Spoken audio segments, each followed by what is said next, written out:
И така, днешната дата е 11 мили приятели, освен че е Денят на семейството, православен празник. А, изобщо енергията е много голяма. Какво ще правим днес? Днес ще ви разкажа малко за манифестирането, за духовното пробуждане, за висшето аз. Все неща, които имам усещането, че хората не разбират какво представляват. И естествено ще има дълбока водена медитация от мен накрая и разбира се ще ви дам ритуали, които още днес в 11 часа може да си направите, за да сбъднете онова, което наистина излъчвате.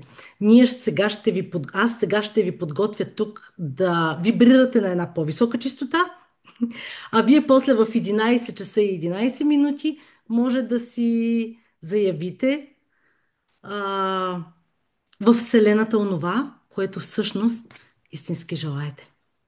Така че, добре дошли на тази прекрасна среща, на този невероятен ден, в който един огромен вселенски портал се отваря. Днес не е просто дата в календара, това е едно енергийно подравняване. Момент, в който вибрацията на Вселената се повишава и се отваря между материалното и духовното измерение. Тъй като знаете, повечето от вас поне знаят, че съм и нумеролог, нека да си кажа аз първо нумерологичната част много набързо а, и след това продължавам нататък. В нумерологията числото 11 е майсторското число. То е кралско число с много висока енергия. Това е числото на старите души. Това е числото, което е символ на вдъхновение, символ на учение, символ на знание, на пробуждане. Кралското число, когато имаме две единици едно до друго, те се отразяват в две съзнания, които се оглеждат едно в друго и сякаш казват: виж себе си в мен. Когато единицата е само една, тя символизира ново начало. Тя символизира старт на нещо ново. Тя символизира пускането на старото и приемането на новото. А в днешния ден единиците са четири. Тази конфигурация ни напомня, че всичко външно е отражение на нашето вътрешно състояние. Тази комбинация от единици е онова, което ни напомня да изравним, да балансираме. Онова, което е назад и това, което искаме да има. Онова, от което се притесняваме и се страхуваме и трябва да пуснем, и онова, което трябва да заявим като избор, че искаме да имаме в живота си. Онова, което е духовно и вътре в нас и крещи за внимание, и онова, което е материалното и може би към днешна дата не толкова а, важното. 11-11 казва само едно: спри за миг, осъзнай се и си на правилния път. Енергийното послание на 11-11 е време за пробуждане. Един момент, в който нашето ДНК и енергийни тела се настройват на по-висока чистота. Тази дата ни приканва да освободим старите модели, да освободим старите модели, които са изградени от страх и съмнение, да приемем нови вибрации на любов, изобилие и вяра и да пренапишем личната си история от гледна точка на душата.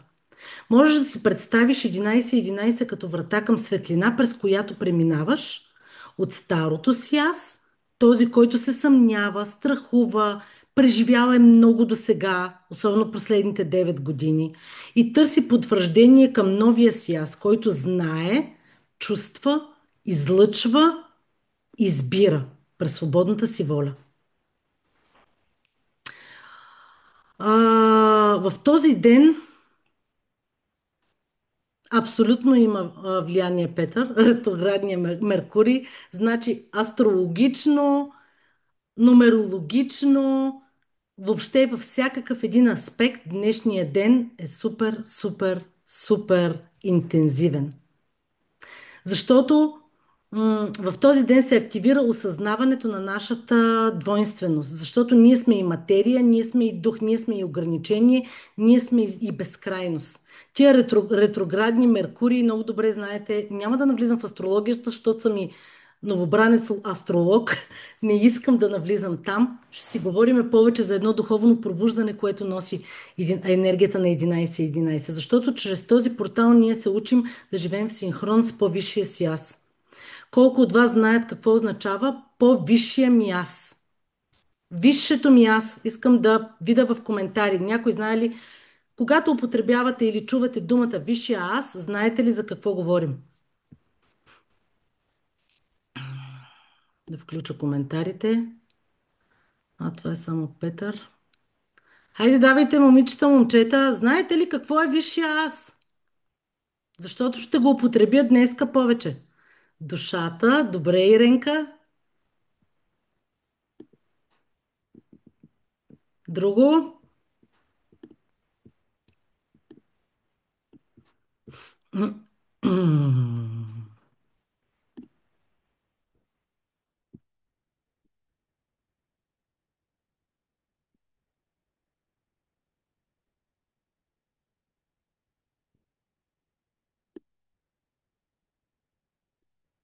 Много често истинското ни аз.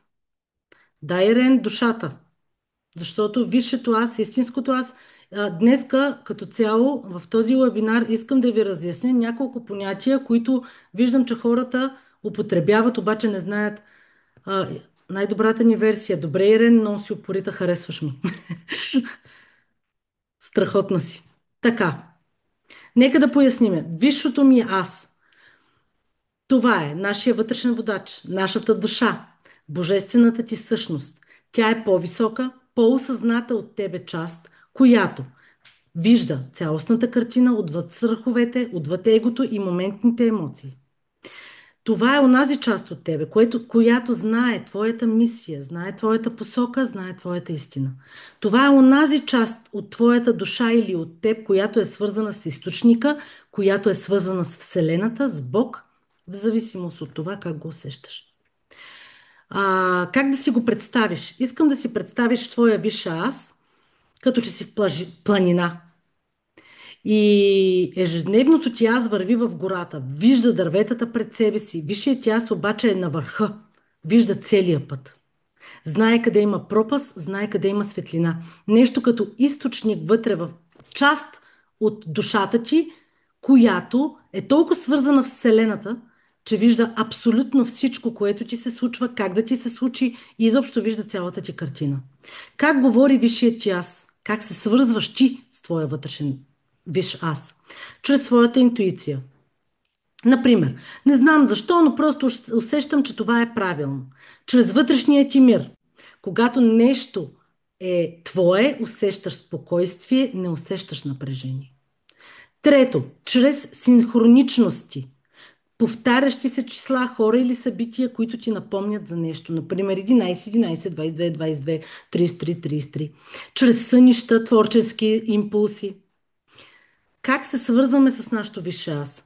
Първо, в моментите на тишината, сутрин или вечер, когато медитираш, когато дишаш дълбоко, когато си представяш светлина над главата си, когато мислено си казваш, свързвам се с моята интуиция, отварям се за яснота и напътствие и така нататък. Същността, всъщност, твоя висше аз, това си ти, но отвъд ограниченията на твоят ум, отвъд ограниченията на твоя страх, това е твоята душа в пълна яснота обаче, без да я объркваш. До тук стана ли ясно? Какво е нашия висш аз? Дано. Сега, следващото понятие, на което искам да обърна внимание и искам да си поговорим е какво представлява духовното пробуждане. Защото висшия аз, духовно пробуждане, манифестиране, това са все неща, които уж в модерния свят се употребяват страшно много като понятие, обаче много хора не разбират за какво говоря. И за да влезем в енергията изобщо на духовното пробуждане, на манифестирането, на излъчването на по-висока вибрация и чистота, аз някак се усетих длъжна да ви предам тази лекция и да сме всички наясно какво ще правим на края на вебинара. Защото ако ще правя водена медитация, в която ще си повдигаме вибрациите, чистотите, ще отваряме невероятния портал към Вселената, вие трябва да сте наясно с тия работи. Та какво е духовно пробуждане? Знае ли някой?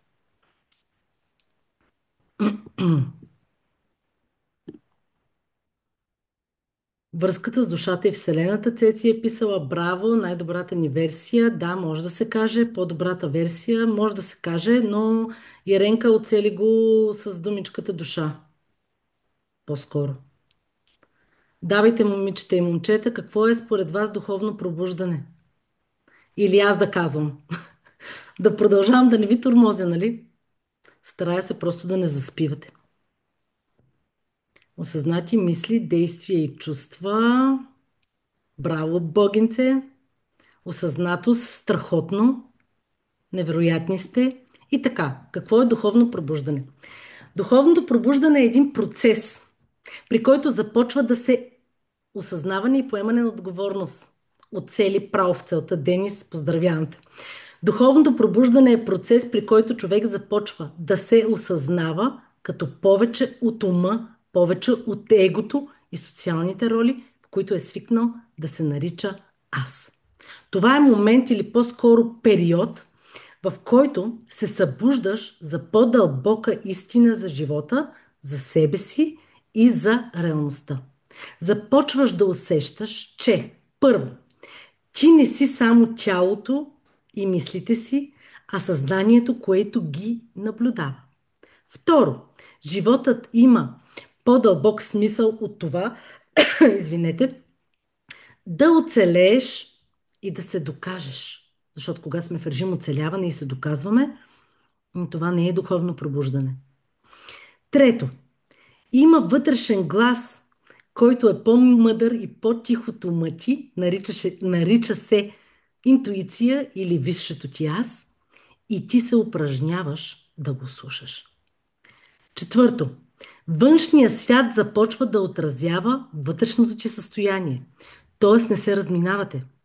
Защото когато ти, ама аз толкова много го искам това нещо, обаче Вселената не ми го дава, ега ти с крънцата, тя не ми го отразява, това е защото все още не си настроен на чистотата, на която ти искаш да привлечеш това нещо.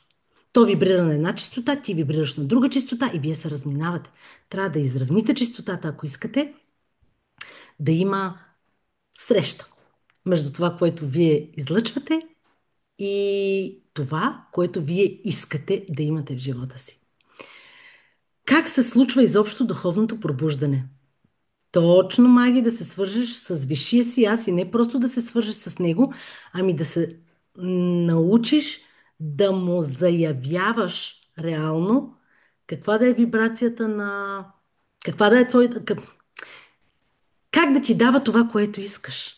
Защото настройката на твоята чистота трябва да е ясна, конкретна, по правилен начин подадена. Как се случва това духовно пробуждане изобщо? Обикновено то не идва по план. То често започва след криза, след загуба, след раздяла, болест, емоционален срив, операция, без значение какво. Много съм далеч от идеята, че духовното пробуждане идва просто е така, защото си много щастлив. Трябва да чукнеш по един или друг начин дъното, за да се събудиш. Така сме хората. Раждаме се, идваме на този свят като бебенца, като чисти отворени души. После 3D света ни поглъща изцяло. Внушавани вярвания, които противоречат на тези на душата, отделят ни от нашия духовен свят и ние го забравяме. И после, за да се събудим, за да се осъзнаем, за да стигнем отново до душата си, отново до висшето си аз, на нас ни трябва криза. Трябва ни срив. Трябва ни нещо, което яко да ни цапардоса по главата, деца казва, или както обичам да казвам, да чукнем дънцето. Или идва, когато човек външно има всичко, но усеща вътрешна празнота и започва да търси вътре в себе си с какво да запълни тази празнота. Тогава, когато човек е по-осъзнат и вместо да запълва тази празнота с цигари, храна, алкохол, комар и така нататък, други зависимости, той се старае да запълни тази празнина със знание, с пробуждане, с осъзнаване. Тези ситуации разтърсват идентичността и ни карат да се запитаме едно нещо. Кой съм аз всъщност? Какво реално е важно за мен в този момент? Не това, което очакват от теб, а какво е важно за теб, за висшия ти аз, с твоята душа. Тогава започва да се руши онази стара структура от убеждения, навици, зависимости, фалшиви и натрапени вярвания, стари страхове и се отваря пространство за едно ново съзнание. Какво се променя обаче, когато ти се пробуждаш? Първото, което ти се случва е осъзнаваш своето собствено его. Започваш да го виждаш. Започваш да виждаш, че мислите, ролите, които играеш, поведението ти, реакциите, които имаш, не са истинската ти същност. Не ги усещаш като нещо твое. Не се чувстваш добре от тях. Тогава умът става инструмент, не господар. Тогава, когато разбереш, че не всичко е ум, тогава, когато разбереш, че не всичко, което проявяваш през ролите, които играеш, през поведението и през реакциите ти, не отговаря на усещанията ти, тогава разбираш, че нямаш само ум, имаш и усещания. Второто, повишава се твоята чувствителност и интуиция. Започваш да усещаш енергията на хората, на местата, на ситуациите. Влизаш в дадено помещение и си казваш: О, усетих уют, усетих топлина, тук е толкова приятно. Или този човек ме отблъсква безкрайно много, не знам защо. Това е твоята интуиция. Повишава се твоята чувствителност. Започваш да усещаш знаците на тялото ти. Започваш да разсъждаваш малко по-дълбоко и малко по-далече от ума. Интуицията ти, т.е. се изостря. Третото нещо, което се променя, когато започваш духовно да се пробуждаш, това е осъзнаване на връзката с всичко. Усещаш, че животът е един поток, че всичко е свързано, че хора, природа и събития са заедно. Излизаш от зоната си на комфорт, започва да ти се иска да си сред дървета, започва да ти се иска да си сред позитивни хора. Усещаш, че си свързан с всички около теб и не се изолираш. Четвъртото е, някак се променят вашите ценности. Променят се ценностите. Неща, които преди уж са били важни, като престиж, статус, всички около теб да са доволни, мир да има в къщата или пък всички материални цели, те започват лека по лека да губят значение. Да, харесва ти да изкарваш пари, да, харесва ти да имаш пари, но ти ги привличаш не чрез режим оцеляване, в който искам, искам, искам, защото нямам, а ги привличаш, защото те не са в графа оцеляване, а те са последствие от това, че ти си на висока чистота. И когато започнеш наистина да го разбираш, ти наистина започваш да привличаш материалното. Но първо, тази промяна в ценностите се губи значението на материалните неща. Пето, емоционалното ти изчистване. Започва болката. Това е един от най-любимите ми симптоми за това, че се пробуждаш духовно. Излизат на повърхността стари болки, стари спомени, травми, потиснати емоции, но това е част от пречистването. Хора, разберете го. Без болка не става и много хора често се възпират да лекуват себе си, възпират се духовно да се пробудят от страх, защото някъде там на подсъзнателно ниво разбират, че ще боли много. Много ще боли. Да, но един кратък период на болка, в който ти да работиш за твоето емоционално изчистване, е нищо в сравнение с цял един живот страдание, на което вече си свикнал. И оставаш в него, защото е удобно.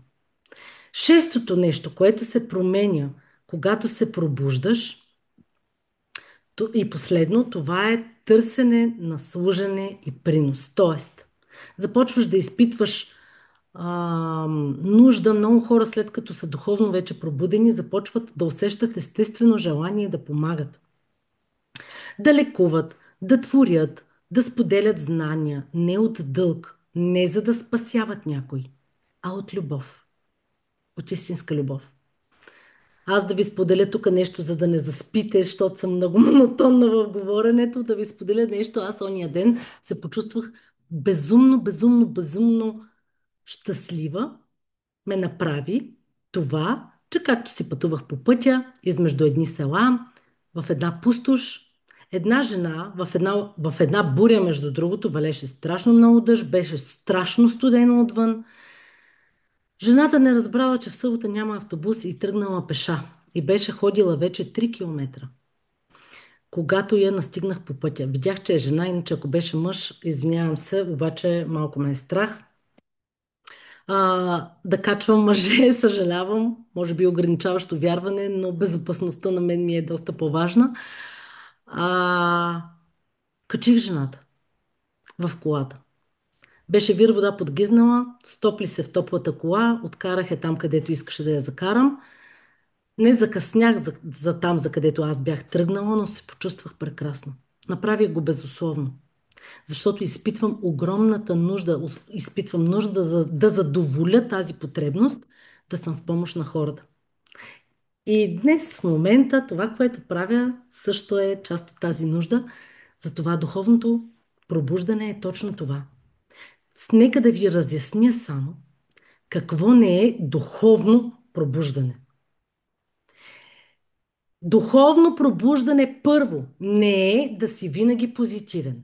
Ако някой ви е казал, че трябва да сте винаги позитивни, за да сте духовно пробудени, никога да не изпитвате гняв, никога да не изпитвате болка, никога да не изпитвате абсолютно нищо от негативната гама, лъжете се.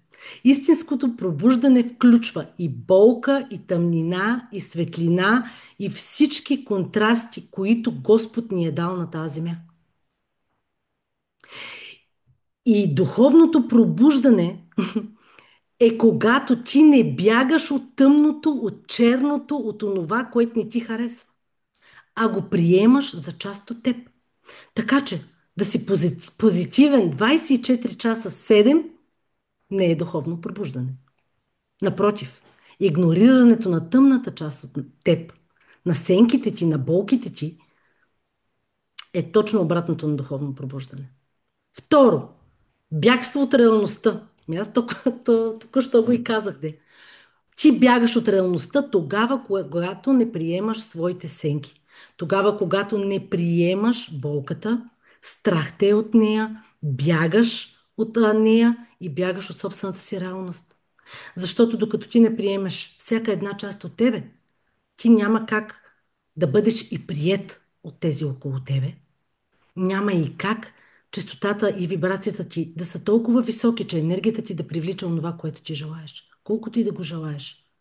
Настройката, енергийната е съвсем различно нещо.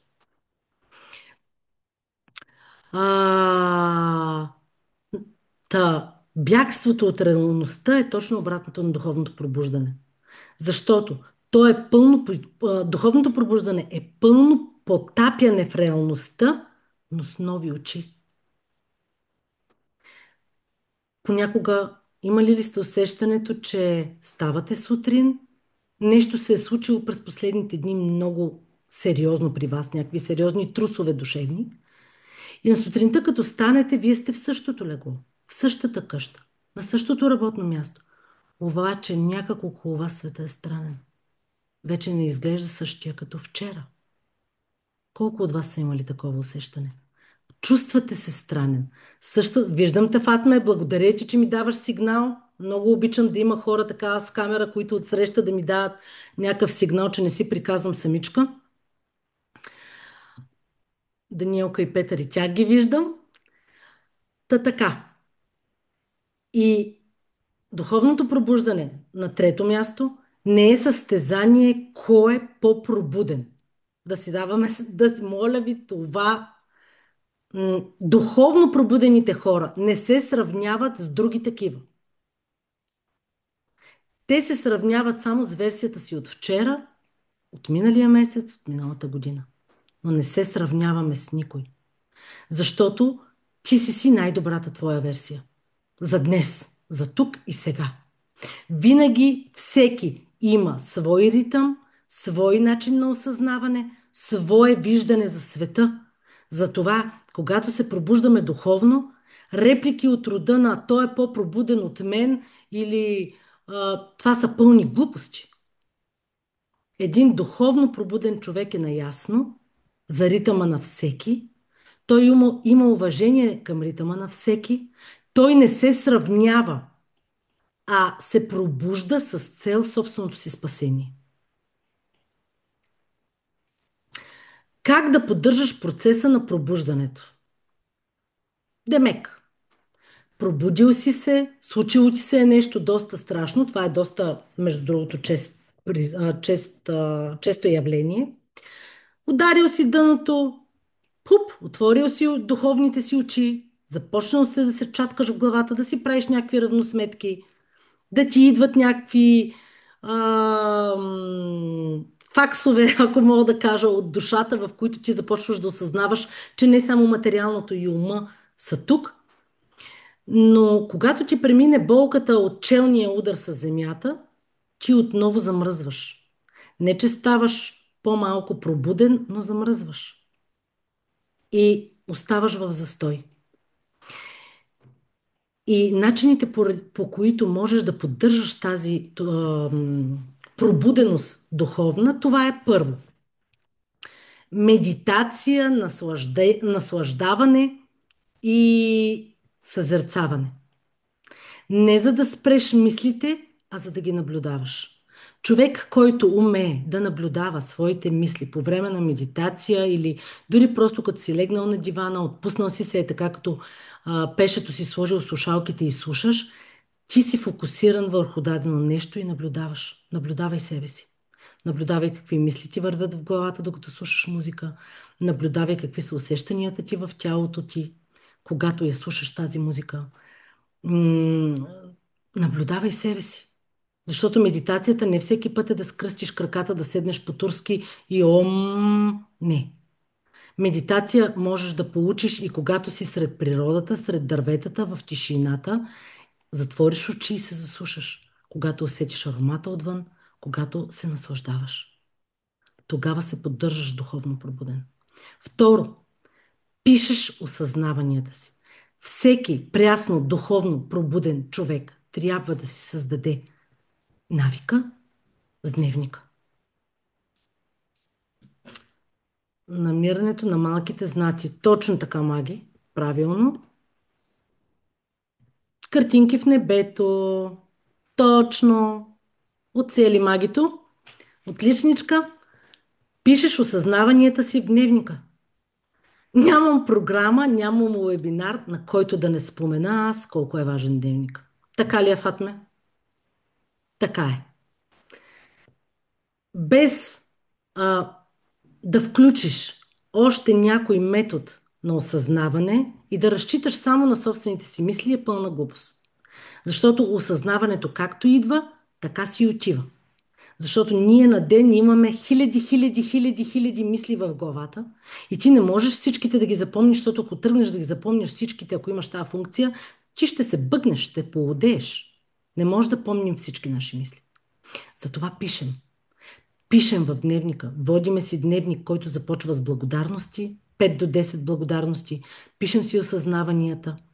Пишем си наблюденията върху себе си. Изобщо планираме си го както си намерим за добре. Трето, поддръжка на процеса на пробуждане е слушаш тялото си.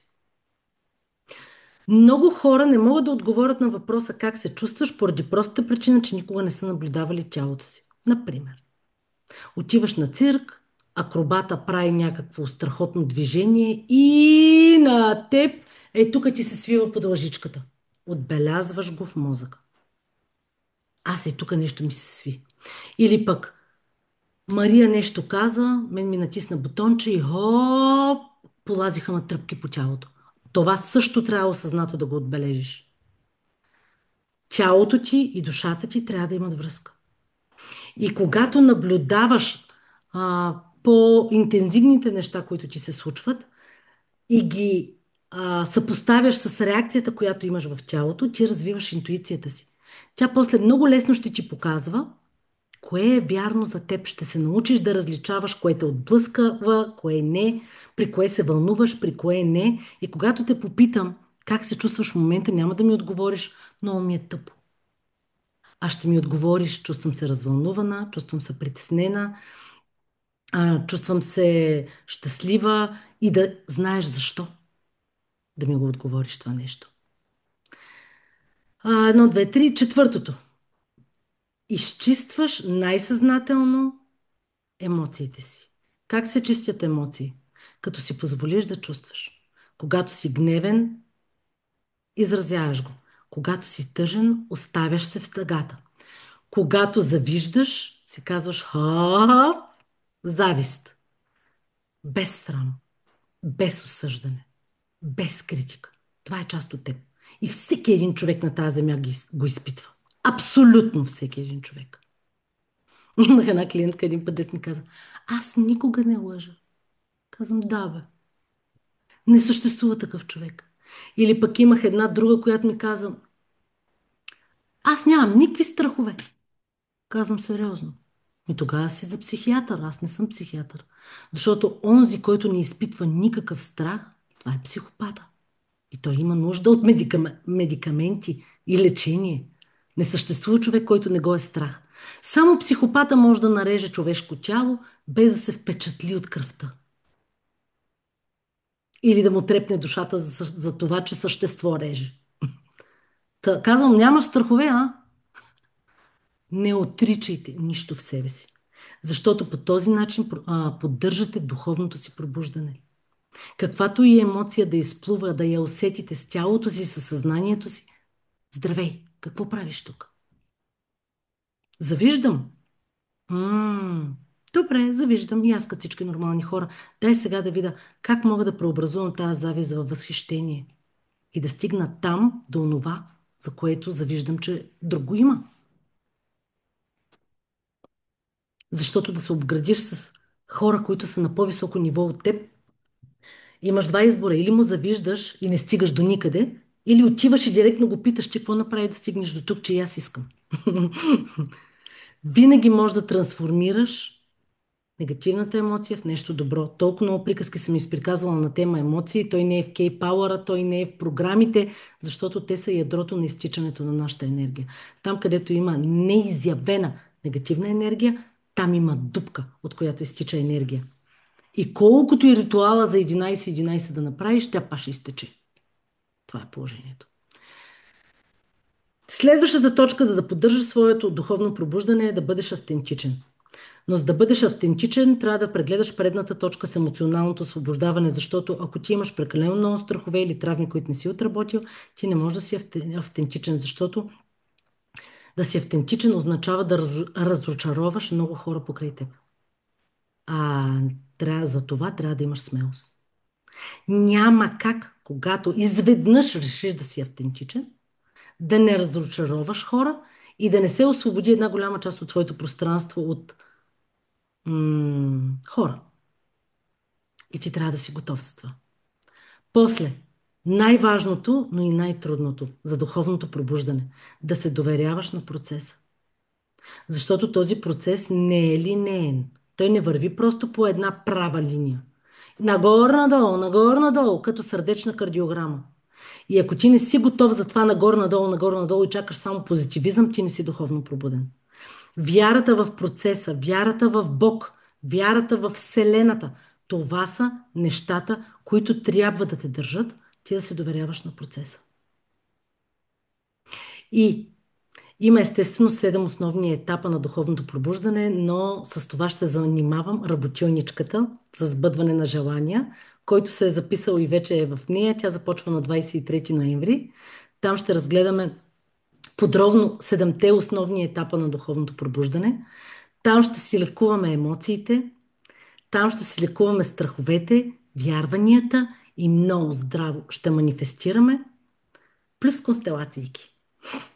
Така че ще е много забавно, хора, ако искате да разберете за тези 7 основни духовни етапа на пробуждане, просто скачайте. Линка е във Viber канала. Имате достатъчно време до 23 ноември, но колкото по-бързо се запишете, толкова по-добре, защото съм си поставила бройка и ако тази бройка се надвиши, ще спра линка, защото не ми се прави констелации с прекалено много хора. Просто се размива енергията и на мен това все още не ми е окей. Не знам, може би не съм готова за толкова силна енергия, но това е положението. Сега ще си говорим за още нещо. Колко от вас могат с едно изречение да ми кажат какво представлява манифестирането? Хм? Тази модерна думичка, която навсякъде в интернет я срещате и на която аз днес ще ви дам много подробно обяснение какво точно представлява, как се случва и какво да правите докато манифестирате. Хайде, пийте вода, между другото, днеска трябва много добре да сте хидратирани. Вибрацията ти привлича. Брауния.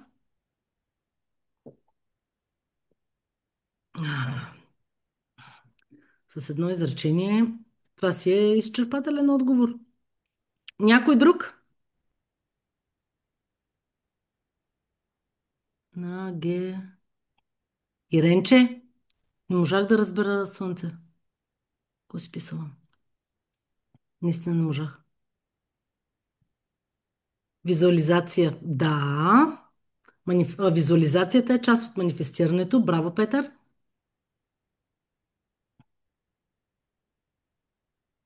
Добре. Аз почвам да си приказвам. Да открия какво наистина искам да вибрирам на чистотата на желанието си и да действам, за да го сбъдна. Да, правилно. И сега аз ще ви го раздробя. Много хубавичко ще ви го раздробя сега. Така, какво е манифестирането? Слушайте ли внимателно? Манифестирането е процесът, чрез който вътрешният ти свят, т.е. мисли, вярвания, емоции, енергия и фокус се превръщат във външна реалност. С други думи, това е способността ти, твоята способност, съзнателно да насочваш вниманието си, енергията си и действията ти, така че реалността да започне да отразява вътрешното ти състояние. Не става дума за магия изобщо, а за енергийно и психологическо съответствие между теб и това, което искаш, за да можеш да го излъчиш.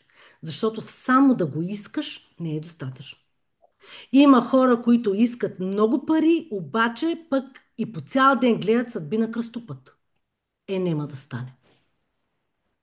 Има много хора, които искат да имат партньор, обаче си седят вкъщи по 24 часа 7 и знаят само от работа вкъщи. Няма го срещнат този партньор, няма да дойде да ти чукне на вратата.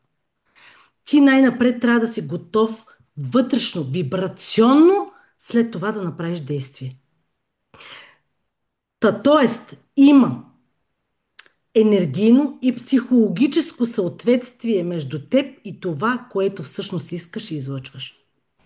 Как точно се манифестира? Има различни подходи, но в основата на процеса изглежда по този начин. Първо, поне начина по който аз го правя, и начина по който аз знам, нали, някой да не реши, че това са единствените правила. Аз ще ви кажа как го правя аз. Създаването на нова реалност или променянето на настоящата през сърцето. Не става само с искане. Правилно. Но много хора не говорят изобщо на този език и не им е ясно как да променят своята вътрешна реалност. Това е проблема. Затова аз искам днеска да ви го раздробя. Супер манифестиране, ще пишеме там желания, ще ги пишеме по 10 пъти в продължение на 21 дни и чакаме да ни се случи нещото. И когато това нещо не ни се случи, ние сме разочаровани. И спираме да вярваме в енергии, спираме да вярваме във вътрешния си висш аз. Затова исках на този вебинар и на тази среща точно това да разясня максимално така, доколкото мога да го събера, надявам се в по-малко от 2 часа, този път поне, а, за да стане ясно какво всъщност е манифестирането, защото има много портали, има много енергийни моменти, в които ти можеш да се възползваш енергийно, да се настроиш на чистотата на Бог, на чистотата на Вселената, да разбереш, че ти си Вселената, че ти си Бог. Просто трябва да започнеш да вибрираш на тази чистота. Защото онова, което ти пречи ти да вибрираш на тази чистота, са твоите емоции, твоите вярвания, липсата ти на цел, липсата ти на яснота. Много са нещата. То е съвкупен процес от работа, вътрешна работа. Но ако ти си духовно пробуден, на теб тази работа няма да ти тежи. Ти си вече в потока, ти си, как да кажа, пуснал си се по надолнището. Не можеш да се върнеш обратно. Тръгнал си вече натам. Та, как точно се манифестира? За мен, първото и много важно, това е ясно намерение. Ти трябва днес, всички вие, ако искате да стигнем до водената медитация, ясно да определите какво точно искате. Не просто искам пари, искам финансова стабилност, искам финансова стабилност, която ми носи свобода и спокойствие. Към желанията трябва да се прибавя чувство, усещане. Какво ще ти даде това, че имаш пари? Защото парите са последствие. Те не са причина. Ти получаваш парите като награда едва ли не. Така. Изчистваш много добре своето желание, за да му дадеш ясно намерение. Дали идва от страх или дали идва от любов. Тук е много важно. Значи при желанията, които искате да манифестирате, искам много ясно да си дадете представа.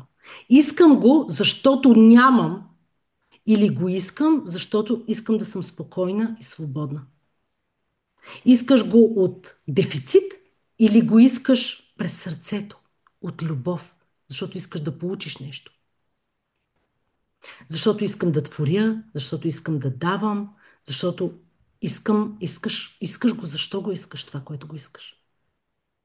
Целта тук е да дефинираш какво наистина искаш и защо го искаш. Тия двете неща трябва да са ясни и с намерение. Например, даже сега заедно го пишете, правете, защото после за водената медитация на вас ви трябва цел, трябва желание. Така че напишете си желанието. Под него задайте си въпроса. Защо го искам? Тире. Напишете защо го искате. Втори въпрос. Как ще се чувствам, когато го имам?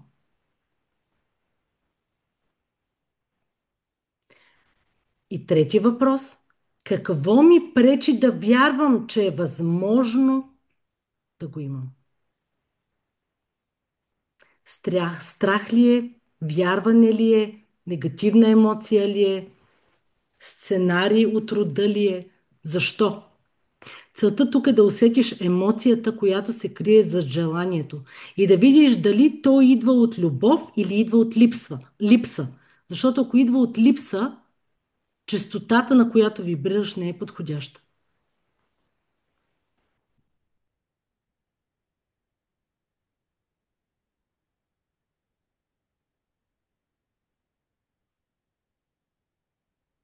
Готови ли сме? Палче? Браво, Фатме, върха си. Ти си направо отличничка. Ирина, ти се движиш, виждам те. Петър пише, други не виждам. Ориентирам се само по вас, момичета и момчета, които виждам. Маргаритка, и нея я виждам, Маргаритка.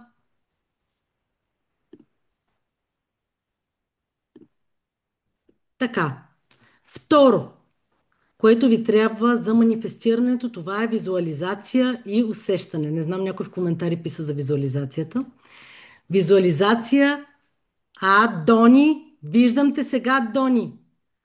Страхотни неща произвеждаш, айде да не се разсейваме сега. Визуализация и усещане. Влез в усещането, че това, което искаш, вече е твое.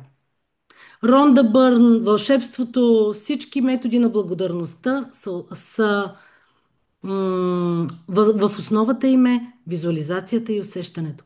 Защото, за да накараш мозъка си да направи каквото и да било действие, той първо трябва да види картината. Ако той не вижда картината, той няма да тръгне да го прави. За да се накараш да минеш към следващото ниво, ти първо трябва да се научиш да визуализираш, да затвориш очи. Защото не става въпрос само за картина, а за емоции. Защото не просто да видиш картината, а да изпиташ истинската емоция, че това, което вече искаш, все едно вече се е случило. Това, ако успееш да го правиш и да го правиш редовно и да се упражняваш да го правиш редовно, означава, че ти си се освободил от страховете, които имаш.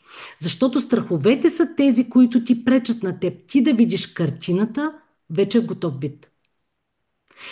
Затова означава да влезеш в енергията на това, което искаш. Визуализация плюс усещане, не просто визуализация, нали? Не развиваме просто въображението си. Ние развиваме и усещането, което прибавяме към въображението. Защото, ако ти тръгнеш да пишеш благодарности и тия благодарности ги пишеш само защото кака ти Марче ти е наредила, т.е. аз, няма никакъв смисъл от тия благодарности. До момента, в който ти не вложиш емоция в тях, най-съзнателно насочваш фокуса си в емоциите. Да усетиш радостта, щастието. Представяш си парите. Не знам, аз като си мисля за пари и си мисля за мъж в лимузина. Някой ми отваря вратата, аз влизам вътре и сядам до този мъж.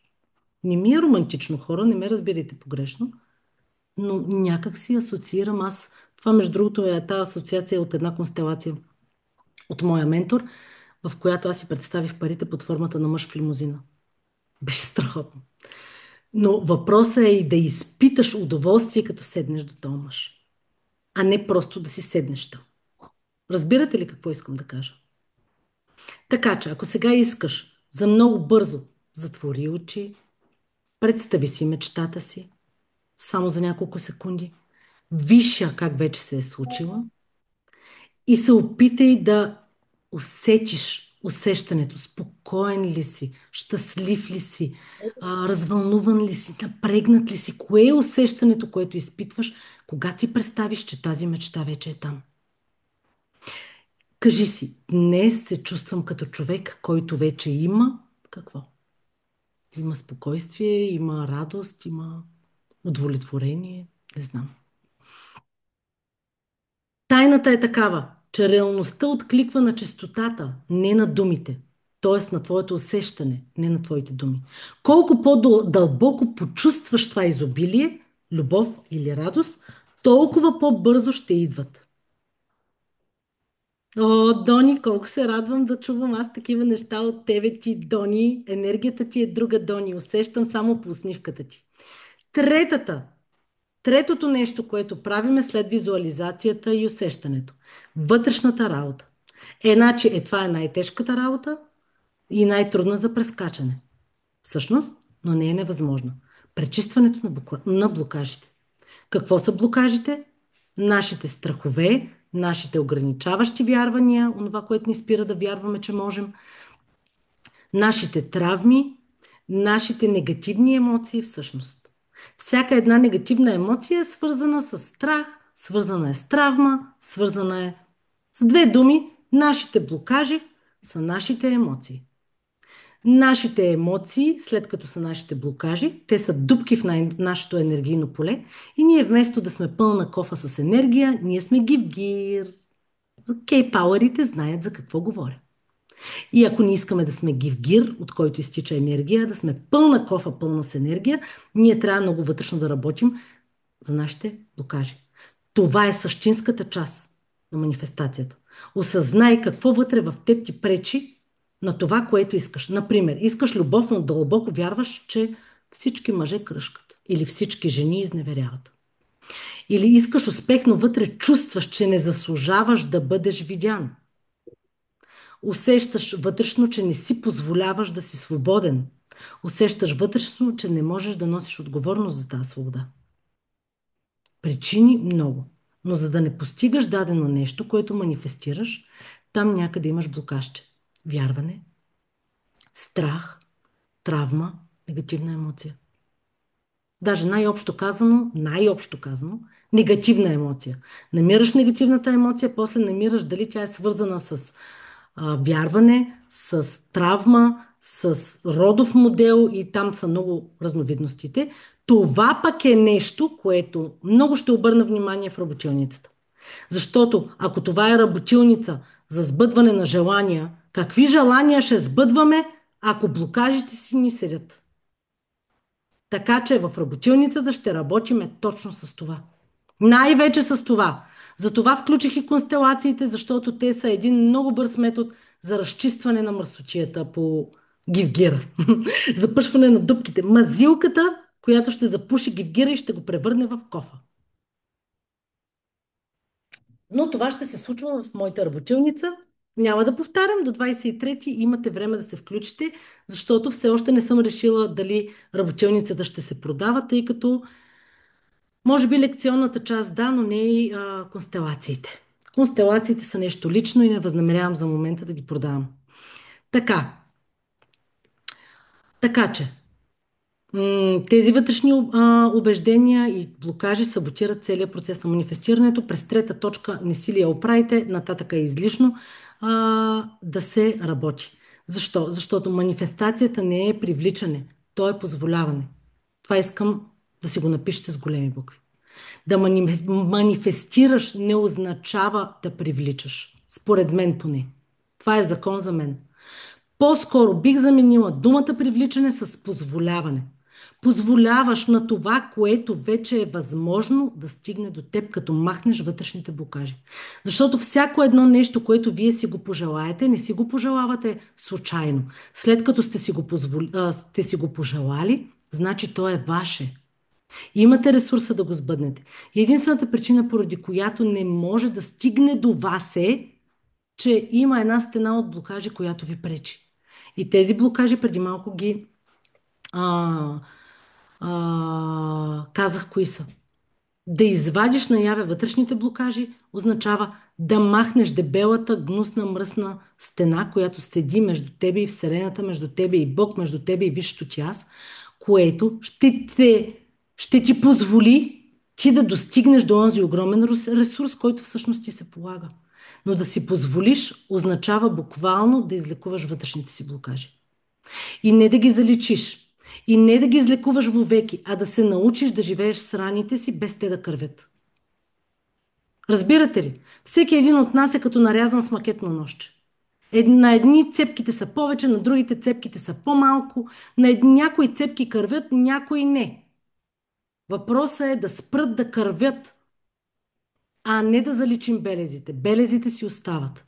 Не мога да забравим миналото, не може да забравим какво сме преживели, но можем да се възползваме от него. Защото всичката тая болка, нали се сещате в началото на уебинара? Точно болката е тази, която те пробужда духовно, за да стигнеш до душата си.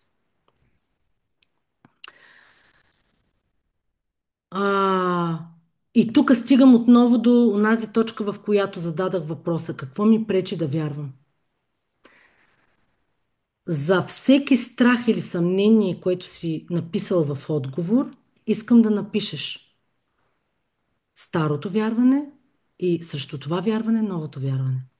Примерно, ако си написал страх ме е, защото не усещам, че заслужавам успех, новото вярване, което трябва да си напишеш като програма в мозъка, която да промениш е аз съм роден за успех и любов. Не пренебрегвайте вярванията и страховете само защото са станали банални да ги слушате в интернет мрежата. За да ги има толкова често в интернет мрежата, значи наистина за това нещо се крие нещо голямо. Следващото, което ми е много важно като точка за манифестиране, когато манифестираш, това е вярата и доверието. След като зададеш намерение, след като изчистиш вътрешните противоречия, конфликти и блокажи, пуснеш контрола, не се вкопчвай в кога и как ще стане. Защото на контролиращите хора им се случва най-бавно. Те си мислят, че са много дисциплинирани, много стрикни, обаче ако минат границата и се превърнат в суперконтролиращи, те не могат да манифестират. Защото манифестацията е пълно доверие. Защото енергията не се вижда. Вселената не се пипа. То говориме за неща, които не можеш с просто око или с ръчички да докоснеш. И ако не се довериш на това, че ти си Вселената, че ти си Бог, че живота е така устроен, че да ти помага, а не да те саботира, ти ще се отпуснеш, ще пуснеш контрола, ще се изпълниш с вяра и доверие и тази чистота на вибрация ще те докара до това ти да манифестираш успешно. Защото енергията на отчаянието блокира. Енергията в режим оцеляване блокира. Затова не се вковчваме в кога и как. Вярваме. Например, давам ви, как искате ги наричайте, мантри, вярвания или там неща, които да ви помагат. Аз вярвам, че това, което е най-добро за мен, идва в точния момент и по най-хармоничния начин за мен. Ето това е програмка, която ако си я повтаряш, говориш си я пред огледалото, пишеш я, слагаш си я на дисплея на твоя телефон и си я набиеш в главата, като програма, която ще замести вярването, парите не са за хора като мен, любовта, те хората се обичат само по филмите и Диема Фемили. Не. Аз вярвам, че това, което е добро, което е най-добро за мен, идва в точния момент и по най-хармоничния начин за мен. И го повтаряме сутрин, вечер, през деня. Ако умът започне да ти подава, ама кога ще стане? Разговаряйте с тази част от вас. Кажете, господин ум, всичко се подрежда за мен. Имай ми доверие и не ми бъркай системата. Между другото, аз имам моя си система. Като се появи мой страх и го локализирам, говоря си с него, като че все едно сме си приятелчета. Като се появи умът ми или егото ми, което да ми каже, че това няма да стане марче, много добре го оправям и него, защото съм добра в приказките. Въобще, всичко това са части от нас, които са там, за да ни насочат, които са там, за да ни покажат на къде е пътя, които са там, за да ни бутнат, натиснат, дори понякога през болката. Нека всичко се случи по най-лекия начин. Точно така, маги. Прекрасно. Отпускаш напрежението, освобождаваш високата енергия, защото когато си напрегнат, ти я саботираш и си позволяваш да си в мир. Дори ако още не виждаш резултат, дори ако още не виждаш пътя, опитай се да се учиш на доверие и отпускане, на вяра. Защото в крайна сметка, да, дори и в Библията го пише, ще бъде според вярата ти. Ако вярваш, че няма как да стане, ми няма как да стане. Нали, трябва да го излъчиш първо. Четвъртото нещо, на което ще обърна внимание при манифестирането, това са действията, естествено. Няма как без действия. Няма как. Манифестирането не е пасивно. Ще почувстваш порив да направиш нещо, да се обадиш на някого, да започнеш проект, да потърсиш нова възможност. Колко от вас след консултация, след констелация, след примерно 10, 20, 30 дни писане на благодарности, изведнъж се е напълнил, незнайно как, с много енергия и му се е приискало да се обади на някой, приискало му се да започне нещо ново, да направи някакво действие. Защото, какво казваме в K-Power? Има ли K-Power и тук? Искам да знам. Има, естествено. Гледам ви! Какво казваме в K-Power? Имаме енергия, имаме онова, за което имаме енергия и нямаме онова, за което нямаме енергия. Ако ти нямаш енергия, за да изкарваш 10 000 лева днес, този месец, ти няма да ги изкараш. Ако ще да се убиеш от каквото и да било действие. А имаш енергия, когато си изпълнил трите точки до тук. Най-вече третата. Най-вече третата точка с блокажите и вътрешната работа. Когато тези обаче действия и вдъхновения започнат да те връхлитат, най-важното, което трябва да направиш е просто да ги следваш, защото те са мостът между енергията и физическата реалност. Ако няма действие, ти си оставаш само с енергията, без да изпълниш физическата реалност, но аз до сега не съм видяла човек, който да е манифестирал правилно през точките, през които до тук говорих, и да не се е изпълнил с толкова енергия, че дори да е спал 3-4 часа като мен днеска, да има сили да работи още. Просто защото знам как да манифестирам. Знам какви са ми вътрешните блокажи, знам какви са ми вътрешните конфликти и не, че вече ги нямам. Просто като се появят, аз знам как да работя с тях. И се справям доста бързичко вече. В началото тромавичко, но после бързичко. Но съм духовно пробудена от много години. Над 10. Не си мислете, че на 20 години кака ви Марче е била супер духовно пробудена и знаеща всичко. Това си е процес, който към днешна дата може да се случи страшно бързо, като се има в предвид, че има хора като мене, които непрекъснато го преподават. Непрекъснато. По мое време, когато аз започнах, разчитах само единствено на книгите. После започнаха да излизат разни такива пробуждащи като мене, които да ми е приятно да слушам. Така. Когато правиш действията, е много важно да слушаш интуицията си. Ако си работил по тия всичките точки, действието ще е нещо, което ще ти се случва. Даже няма да му обръщам повече внимание да обръщам внимание на тази точка, защото действието всъщност е резултат. За мен поне.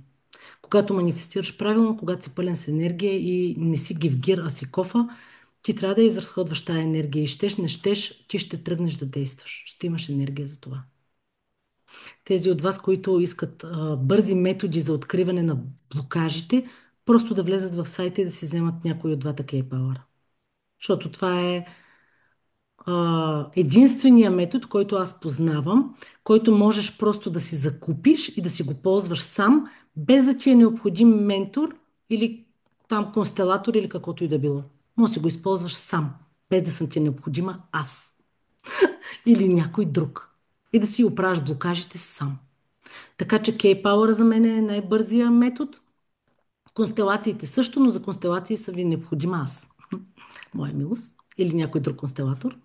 Но за K-Power не. Така. Какво всъщност, сега ще обърна внимание на това, което трябва да преработиш в 5 точки, без да се разпиляваш в други неща. Вътрешна преработка говоря. Първото, както вече казах, това са ограничаващите вярвания и искам много голямо внимание да обърнете на ограничаващите вярвания от рода. Не заслужавам, няма да стане, нямам късмет, трябва да страдам, за да успея, не съм страдала достатъчно или не съм страдал достатъчно. Това е първото нещо, което вътрешно трябва да провериш. Имаш ли го, до каква степен го имаш, защото опасното при най-добрите отличници и ученици по личностно развитие е, че те в един момент са толкова убедени, че всичко са научили и всичко вече могат да локализират, че накрая има едни тънички вярвания или травмички, които са толкова тънки и толкова скрити, че те си забравят да се самонаблюдават и им обягват. Затова повтаряйте, не съм достатъчна. Абсолютно, Теди. Направо как съм го пропуснала, не знам. Не съм достатъчно добра.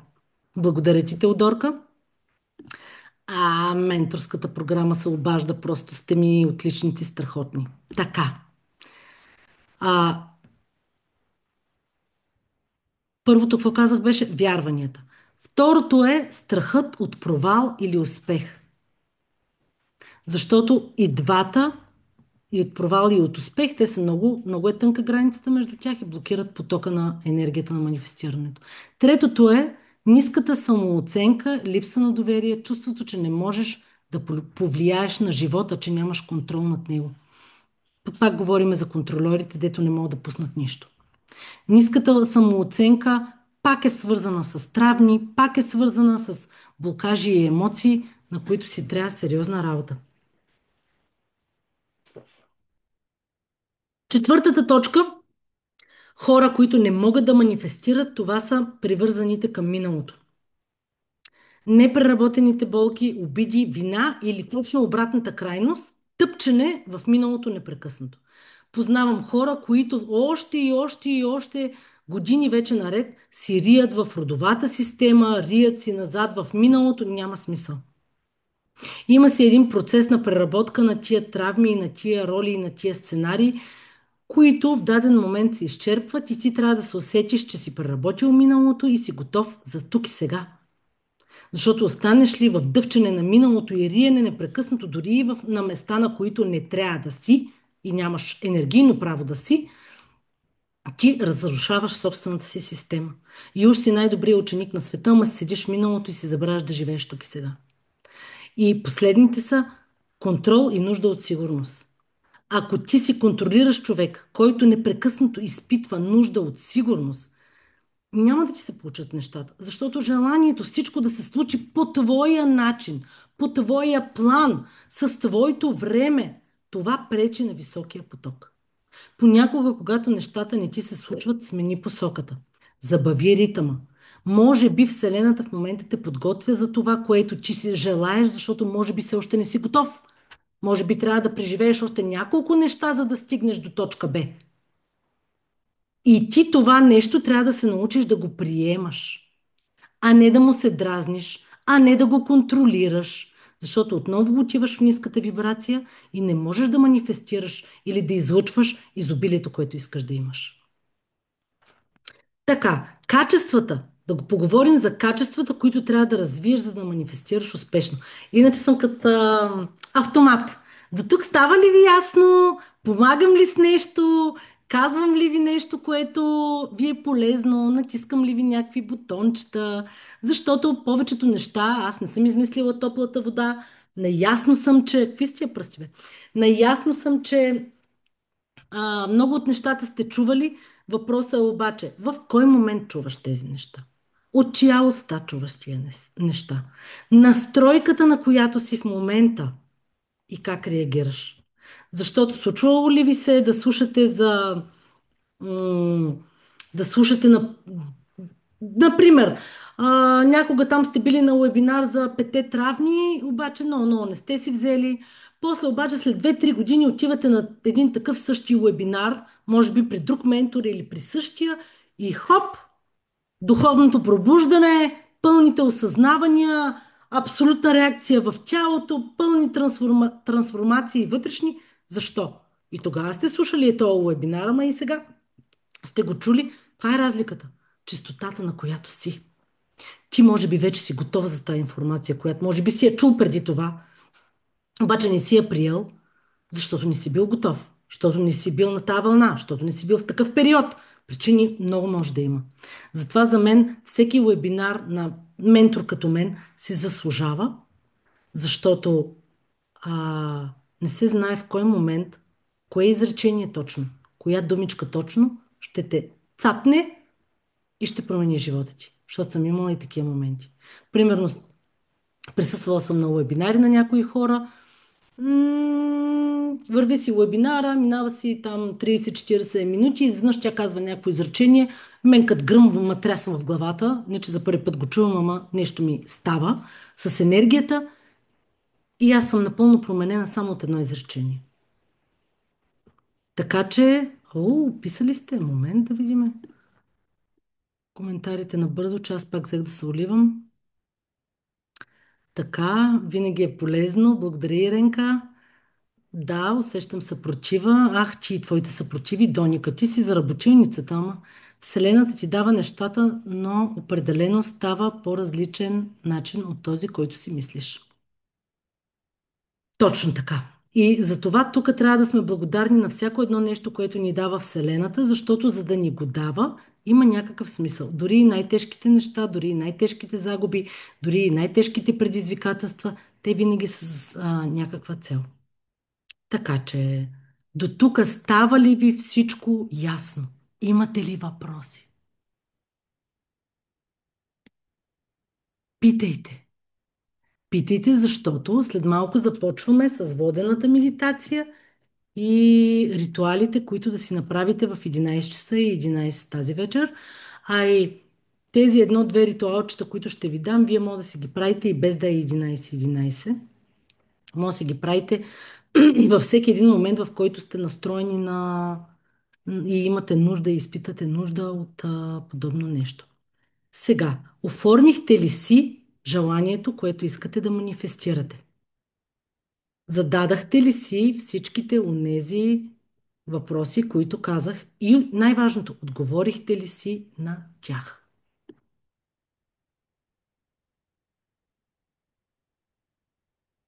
М, Някой пише, да погледна само. Страховете идват от минали животи. Да, съгласна съм, така е. Но не всички. Може да не идват всички от минали животи. Може да са създадени в детството ти от авторитетите в живота ти. Важно е просто да се локализират, да ги разпознаваш. Сега ме е страх. Какво иска да ми покаже този страх? На какво е дошъл тук да ме научи? И въпреки него да действаш, но приемайки го за част от теб, не игнорирайки го и не опитвайки се да го скриеш, защото не функционира така. Всяка потисната емоция цъка като бомбичка. Цък, цък, цък, цък, цък, цък, докато не се разболееш, докато не ти се случи нещо в физическото тяло, но физическото тяло е последна спирка. И стигнат ли тия страхове до физическото ти тяло, значи яко си го закършил. Яко си го закършил, защото тя е наистина последната спирка, физическото ни тяло. Иначе като тръгна да приказвам и не се спирам, нали? Така, готови ли сте всички с оформено желание? Дони, Даниела, Маргаритка, Палче. Браво, Маргаритке. Много ма кефиш. Ти как си лежеше, скъпа, просто стана и се напълни с енергия, което много ми харесва. Дигнах та от диванчето. Не те чувам, мила. Трябва да включиш микрофона, ако искаш да кажеш нещо. Е, Уморена след работа. За така. това? Обаче си тук, нали? Да, даже бях в автобуса, докато пътувам, се включих. Така. Браво, поздравявам те за мотивацията. Голямо си вдъхновение. Така се прави. Благодаря. Между другото, не че да се оплаквам, но съм си легнала в 12, станала съм в 4. В 4 часа сутринта съм си манифестирала и съм си писала по дневника. После съм имала, да не ви кажа колко консултации, тъй като нямах време да сготвя на семейството си, им купих готова храна. И седнах да се подготвим за уебинара. И въпреки всичко имам енергия да изкарам още един уебинар, ако не ми изчезне гласа. А това е защото вибрирам на висока честота, защото съм се погрижила емоционално да ми е чисто полето и естествено това не е всеки ден така. Имам дни, в които съм там долу. После имам дни, които обаче най-осъзнато си се качвам отново нагоре. Като си правя равносметка, как стигнах до долу, кое ме докара до долу, това усещане, тази емоция, онова, което ме накара додолу, на какво ме научи, как ме направи по-силна, какво качество разви в мене, това означава да си осъзнат. Всички тези осъзнавания се пишат. Пишат се, защото не може да разчиташ само на мислите си. Трябва да записваш тези мисли, защото те си идват и отиват, както вече казах. Така, готови ли сме вече за медитация? Искам всички да се настаните удобно, да не си забравяте желанието, да дишате дълбоко, краката на земята. Ах, тая красива ния, като я видя и просто красива жена. Не стига, че красива ми и умна. Така, отпускаме се. Всички заедно. Хайде хора, защото е много важна медитацията. Настройте се за висока енергия и да размърдате визуализацията и въображението си. Много е важно. Сядате удобно, гръбнакът изправен, раменете отпуснати. Ако имате около вас кристал, свещ, поставете ги пред себе си. Аз съм си запалила бяла свещ. Ето, само да ви покажа. Запалила съм си една бяла свещ, защото днес е деня на светлината. И е много важно. Затворете очи. Направете три бавни, много дълбоки вдишвания. И искам да усетите как с всяко вдишване усещате светлината, която навлиза в тялото ви. И с всяко издишване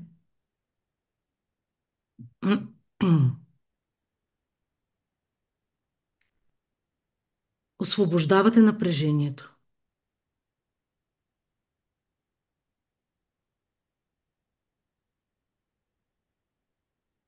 Дано да се чува музиката. Дано да чувате мен по-скоро. Не се чува. Ама аз се чувам на линия. Еми, много исках да има и музика, ама не ми се получава. Дишаме дълбоко. Искам да почувствате цялото си тяло, но този път от главата надолу. Усетете главата си, ушите си, носа, устните. Пуснете тази светлина отгоре надолу. Нека да слезе към гърлената ви чакра, към гърлото. Усетете рамената си, отпуснете ги. Усетете гърдите си, ръцете надолу до дланите. Коремчето, как диша спокойно и се отпуска. Представете си, че всяка клетка на тялото ви е светла и спокойна. Отидете към ханша, слезте надолу през пубичната кост, бедрата, колената, стъпалата, пръстчетата. Искам с всяко вдишване да усетите как енергията, тази силна енергия на 11-11 е светла и спокойна, навлизаща във всяка клетка на тялото ви. Искам да усетите как започва да се събира около вас тази светлина. И с издишването оставете зад себе си всичко, което вече не ви служи. Всичко, което вече смятате, че не е добро зад вас. Не се обръщайте назад. Просто усетете как всичко е зад вас. Вашите страхове, вашите негативни емоции,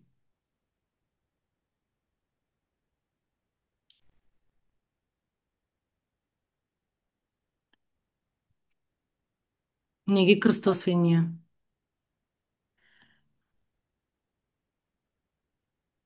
Дишайте. Повторете тихичко. Аз съм тук и сега. Аз съм готов или готова да приема светлината, любовта и изобилието, което носи днешната енергия. Вижте отново тази чисто бяла светлина. Тя се движи от главата към стъпалата, прочиствайки всяко напрежение.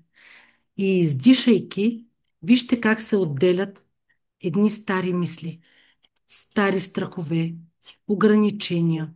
Те се превръщат в светла мъгла, която се разсейва. И вие минавате през тази мъгла и отивате в светлината. Искам да усетите лекота и освобождение. Искам да усетите колко сте свободни и колко сте леки. Представете си сега пред вас една златна врата, осветена с едно меко сияние. На вратата отгоре е написано 1111. Портал към по-висока вибрация, към осъзнаване. Почувствайте покана да преминете през този портал. Нека с всяка ваша крачка усещате как светлината прониква във всяка клетка на тялото ви, активира съзнанието ви и отваря сърцето ви. Вижте пред себе си един път на светлина, който ви води към вашия висш аз, вашата душа, вашето истинско аз.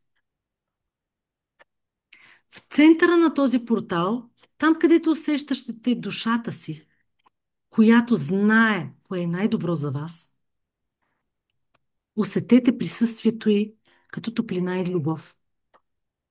Обърнете се към това висше ваше аз и попитайте: какво искаш душата ми да изрази? Какво трябва да оставя зад себе си, за да продължа в светлината? И чакаме отговор. Това е разговор между вас и душата ви. Повтарям, какво искаш да изразя? Какво трябва да оставя зад себе си, за да продължа в светлина? Позволете на тази енергия да се разлее из цялото ви тяло.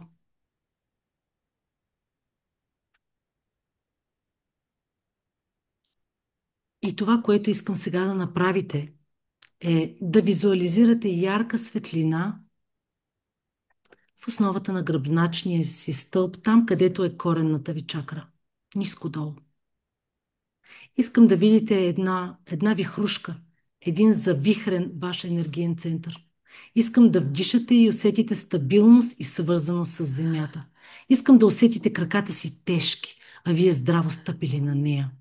Защото там е корената ви чакра, вашия коренен център, който ви свързва с земята.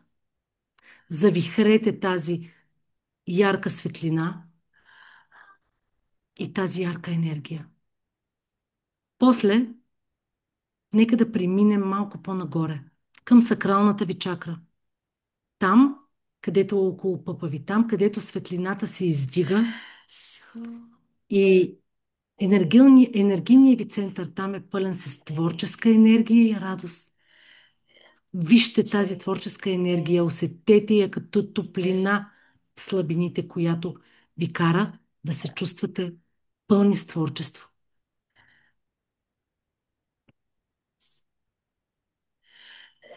Дайте малко по-нагоре. Нека да стигнем до слънчевия сплит.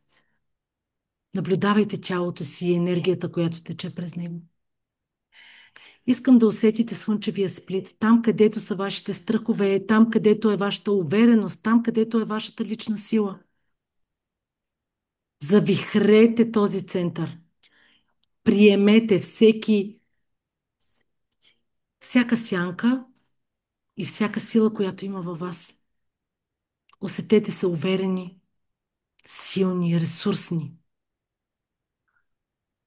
Нека да се насочим към сърдечната чакра, нагоре към сърцето. Там, където в гърдите ви усещате вашата душа, вашето сърце. Там е сърдечната чакра. Искам в този невероятен център, който се вихри там, да усетите състрадание. Любов към себе си, към детето вътре във вас. Към онази версия, която сега ще пуснете, за да дадете пространство на вашата нова. Дишай и излъчвай състрадание. Поемете дълбоко въздух отново, за да напълните сърдечната чакра до край и отиваме към гърлената чакра. Тя с нейния невероятен център, в който изразяваме истината. Тук си обещайте, че няма да премълчавате, че ще давате право на тази гърлена чакра да е чиста, че ще изразявате истината. Ще бъдете искрени със себе си и с хората, които обичате. Дишите дълбоко и усетете как гърлената ви чакра и невероятният енергиен център в нея свети прекрасно и чисто. Отиваме към третото око и интуицията и яснотата. Там, където е между веждите ви, там, където е вашата интуиция, там, където е връзката ви с Божественото, защото е най-близо до короната, коронната чакра най-отгоре, свързване с Божественото. Всяка чакра се активира с ярка сияйна светлина, която се разпространява през цялото ви тяло, създавайки светлинно тяло. Искам да усетите тялото си светло. Много светещо.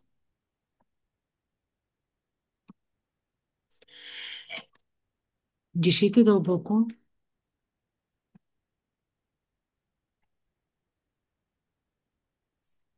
и когато се усетите абсолютно светещи, абсолютно пълни с енергия, вибриращи на тези невероятни числа, кажете на глас: аз днес тук, във всяко време и пространство, пускам и казвате какво пускате. И съм отворен за светлина, любов и изобилие. Аз съм творец на собствения си живот. Повтарям. Аз днес, тук и сега, изпълнен с енергия Енергия и вибрация, и вибрация. пускам. Казвате какво пускате. Пускам страха си от провал, пускам страха си от това, че не съм достатъчен и съм отворен за светлината, любовта и изобилието. Аз съм творец на твоя собствен живот, на своя собствен живот. Аз съм светлина, аз съм сила, аз съм любов. И сега моето намерение се проявява в хармония с Вселената. Защото Вселената е в мен, Бог е в мен и златните порти, които са пред мен, всъщност са в мен.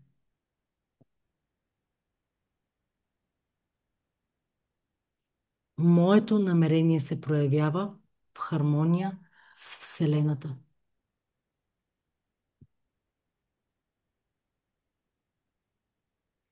Вземете дълбоко дъх отново. Почувствайте отново тялото си, опората под краката си, светлината в сърцето си, защото тя остава с вас. Благодарете на себе си за това осъзнаване и на Вселената за подкрепата.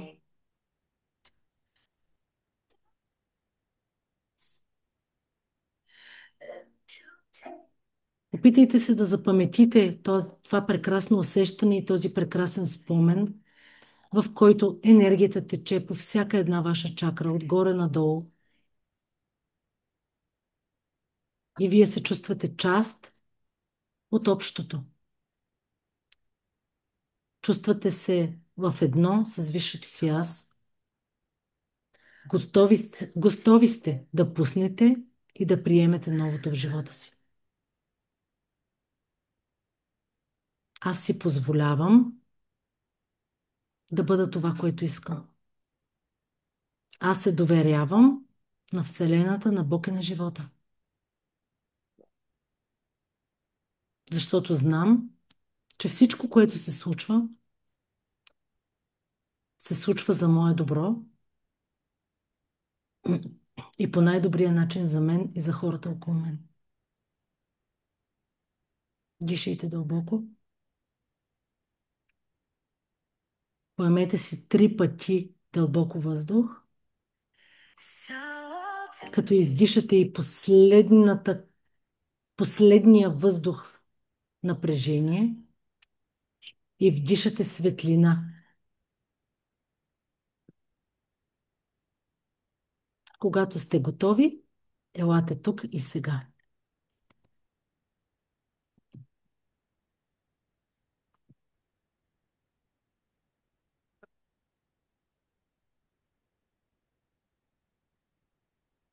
Вече виждам готови.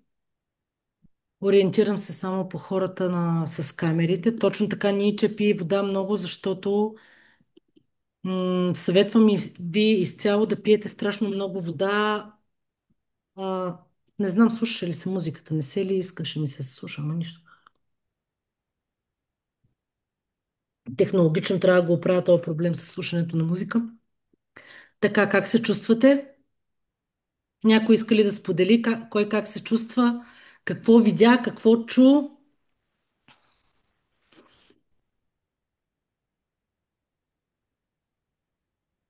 Иначе, Затопляне. тъй като ми беше право пред очите, те видях иначе на гърлената чакра, че имаше реакция на тялото. Айде да видим там. Тая чакра и изказването на истината с какво е свързано.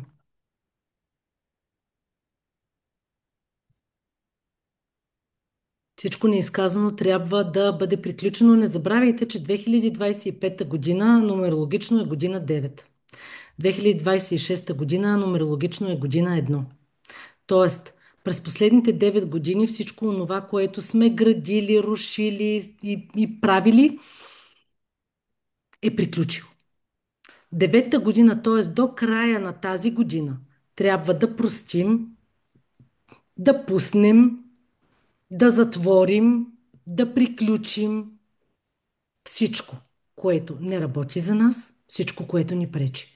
Защото от януари нататъка сме в 2026 и тя е година за поставяне на ново начало, нови проекти, нови вярвания, нови програми. Всичко трябва да е ново и с много сериозно излизане от зоната на комфорт, ако искате да се възползвате от енергията, която носи 2026 година. Интересно е, че страха ми е да съм директна. Ти точно! Моля ти се. Не. А, а. Значи, почваш да го упражняваш много сериозно. С малки крачици и малки директни истини, а, изказани през сърцето.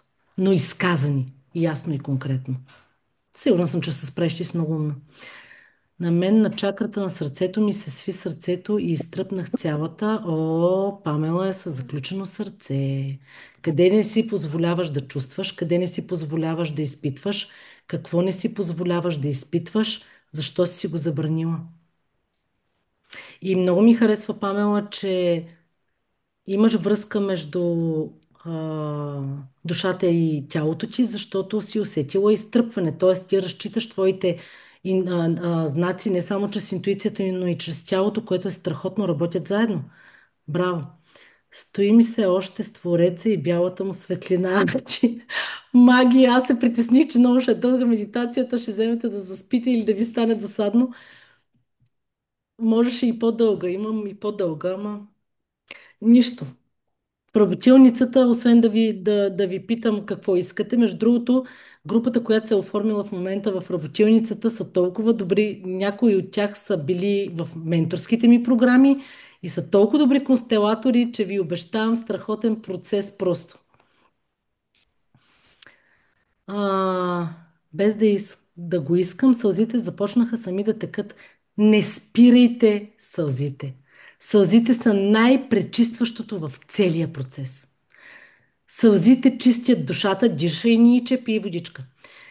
Сълзите чистят изцяло енергиите ви, травмите ви, раните ви. Те са като мехленче за там, дето кърви. Страхотно! Чистила си невероятно. Даниелке.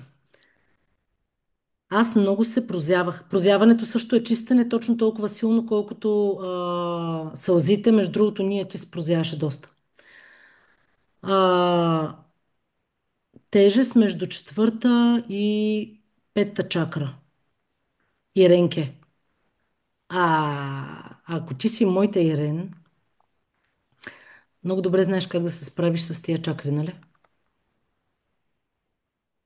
Аз съм. Пред очите ми беше вода. Нищо. Ако светлината е била заменена с вода, още по-хубаво. Водата е уникална. Аз имах, Твърде. извинявам се, аз имах тячес в пъпната чакра.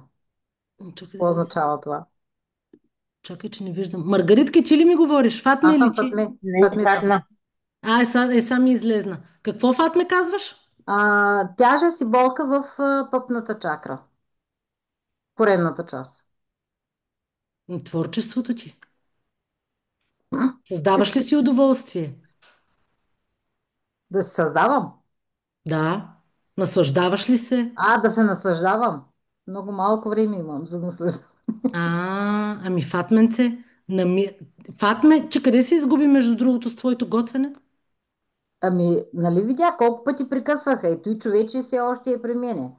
Това Даже и не на ти е причина и медитацията пак ме оправдание. прекъсна, но малко или много Нищо, пак се поела си записах. отговорност за него. Обаче те питам, това не ти е причина да готвиш, да си създаваш удоволствие. Ти сияеш, когато си пред камерата и радваш хората и между другото рецептите ти са уникални. И между другото липсваш на хората. Защото имаш много чиста и много готина енергия, обаче в момента, в който си забраниш да се забавляваш и да правиш онова, което обичаш заради такива оправдания, ти си блокираш сама енергията. Просто нямам сила, нямам енергия, не мога да се заредя. Не мога да се заредя. Ай, скачай в работилницата, де е. Хайде, ще скоча. Правим. А, Опитвах се да Родила. си представям светлина, но всъщност очите ми... Даде това водата. Идеи, рецепти, Как е имам много купа. профила ти? Ето тук питат, Ничто пита как е профила ти. Фатме има нужда от От идеи баба за Фатме за рецепти. здраве. От баба Фатме за здраве. От баба Фатме за здраве Ниче се казва. Уф, Ето виж, изяснявайте. Ничто е младо момиче, което има нужда от рецепти. Видя ли? А, Ама Им... да отиде директно в видеята, защото напоследък нищо нямам публикувано. Така. Ах, М, благодаря. Същото е. Цецинка. Целувки. Толкова се Моето, радвам да те видя, че си тука. Да, и аз. Нашия Много. енергиен експерт по чакри. моите ръце още горят. Искаше да отговориш на Ирен какво да прави за четвърта и петта чакра. Ами, четвърта чакра е любовта. Трябва да се отключиш, да обичаш повече. Петта чакра, това е гърлената, когато имаш нещо недоизказано. Непреглътната обида. А при фатмето, слънчевия сплит е някакъв страх. Страх от нещо. Защо не можеш да го изкажеш страха, за да се По-долу. отпуснеш? По-долу е от слънчевия спит. По-долу е, тя Коремната. каза втората. Коремната. Коремната Коремната област. чакра Да. и Да. творческата чакра. Ето, това Е, и казах, Мария, де. Мария правилно го каза. Да, аз докато се го изкажа. Мгм. Също да кажа на Ирен, за тези от вас, които искат да отворят сърцето си или търсят партньор, или там имат нужда от отворено сърце, да ви кажа ли една мантричка за повтаряне. И аз имам нужда от такава мантричка. Пиши. Пиша. Привличам сродната си душа. Намерих я, ама. Нищо. Без значение. Тя може да е до тебе там, ама привличам сродната си душа, докато съм в енергията на своята вътрешна пълнота. Енергията. На своята вътрешна пълнота. Защото когато привличаме през раните и травмите си е едно, когато привличаме през своята пълнота, през своята цялост е нещо съвсем различно. Покажи ми как да стигна до следващото ми ниво,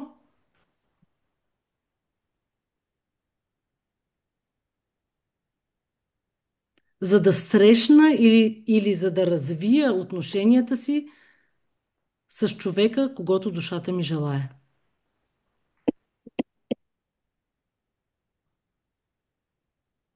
Как да стигна до следващото? Да стигна до следващото ми ниво, Аха. за да развия или за да срещна партньора, когато душата ми желае. Или да развия отношенията си с партньора, в който душата ми желае. Променяте си го там според зависимост дали търсите или в момента го имате. Това е невероятна мантра и която е много подходяща, между другото, за тази вечер в 11:11 часа. И ако я кажете и напишете точно в 11:11 часа с много чувство и емоция, направо изтърпвам докато го казвам, повярвайте ми, як токма би, между другото, от 2 часа. Не знам, много съм станала сензитивна на усещания и разни реплики. Така че, да ви дам ли едно-две ритуалчета, които също може, ако искате до вечера да си ги направите, а може да си ги правите и редовно. Между Да, може другото, ли само да че не записах да срещна или да развия и натам не записах. Века. ако е за да срещнеш партньор, за да срещна партньора, когото душата ми желае. Ако вече имаш партньор, а искаш да развиеш отношенията си с него, можеш да кажеш за да развия отношенията си с партньора, когото душата ми желае. Това е невероятна мантра и трябва да ви кажа, че много клиентки имам доволни от това нещо. Мога да си я моделирате като благодарност, мога да си я моделирате като молитва, мога да си я моделирате като вярване, което да си пишете, за да промените в някоя ваша умствена програма в продължение на 21 дни или там 90-60, защото повтарянето на тези мантри, писането им, изговарянето им и така нататък трябва да се случва минимум 21 дни, средно положение 60 дни, максимум 90 дни. Защото нашите факсове в главата и програмите, които са ни заложени още от малки, са много упорити, тъй като сме ги употребявали цял един живот. А сега не може да стане само от един ден и от един 11 и на другия ден вече да си забравите и да не го правите. Да, възползваме се от силната енергия днеска. Искам само да отбележа. Днес енергията, нумерологично, астрологично, енергийно и всякак ни кара, ни предизвиква, ни призовава да пуснем старото. Значи изкарвате си дневниците до 11 часа да сте си написали какво пускате, кое не ви служи, т.е. правите една равносметка. Защото в деветата година, на края на деветата нумерологична година, винаги правим равносметка на това през последните 9 години какво постигнахме, какво работеше, какво не работеше, какво... Дай да простим. Абсолютно, Ирен, това изобщо не съм го стигнала даже до там. Прощаваме, пускаме. Детка Цецка, изпращаш любов. Изпращаш любов, прощаваш през сърцето, пускаш през сърцето и това чрез гърлената чакра. Как? Първо го написваш, после го изговаряш пред огледалото на себе си или със свещ и музика. Е тук да излезне, да се отпуши. Е тук да е чисто, да е така да мине звука. Крещиш го, ако трябва. Няма проблем. Важното е там да не запецва нищо. Да не се налага после да стигаш до Цецка да ти чисти чакрите. Точка по въпроса. Добре. Прощаваме, пускаме, пишем равносметката още днес. Ако е възможно в дневниците до 11.11. В 11.11 сега ще ви дам едно упражнение, примерно. Но тия упражнения могат да си ги наистина правите и когато не е 11.11, защото те са си просто страхотни ритуалчета. Много мислех, защото не мога да ви дам 10, 20, 15 ритуала. То е пълно с такива. Обаче аз днеска си избрах едни, които аз също правя от време на време и много ми харесват. И първото се казва портал на намерението. Портал на намерението означава отваряш си дневника и нарисуваш две колони или просто разделяш листа на две, тъй като 11-11 символа му е две колони като цяло. Символа на 11-11 е две колони. Тоест, винаги когато имаме 11-11, ние имаме старо и ново. Онова, което пускаме и онова, което си заявяваме с намерение. Затова се казва портал на намерението. В лявата колона записваме онова, което оставяш зад себе си. Страхове, съмнения, стари модели. Самото осъзнаване и описване на тези страхове, модели и съмнения на тебе вече ти пренарежда матрицата в главата и ти подрежда филма.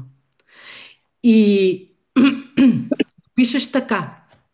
Освобождавам се от страха да не бъда че не съм достатъчно добър или добра.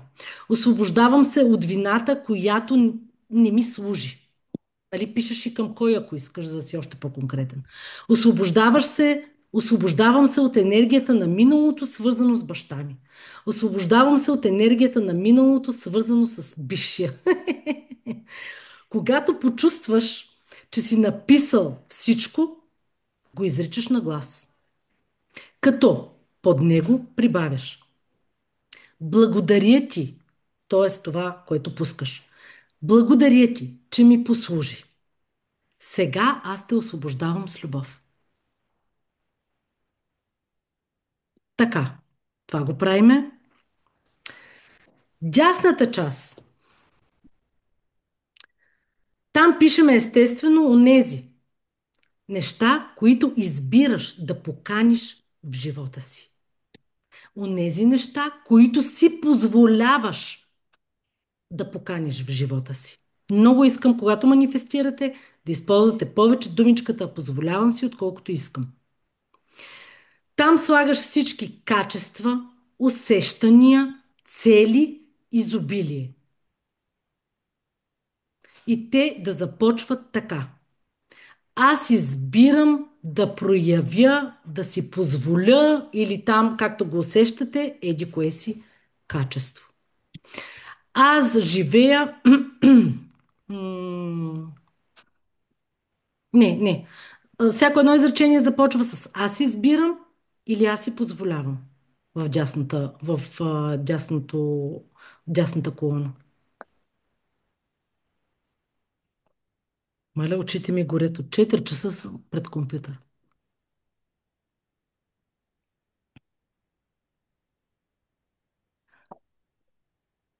И отдолу, под него, започвате да формулирате желанията си в сегашно време. Сякаш вече са факт. Аз живея в хармония и изобилие. Даже ако може още по-конкретно. Аз съм обичана и защитена от партньора до себе си.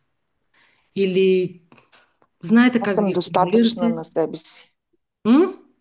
Аз съм достатъчна на себе си. Аз съм достатъчна на себе си. Аз нямам нужда да се доказвам. Не, нямам. Думичката нямам не трябва да се... Не.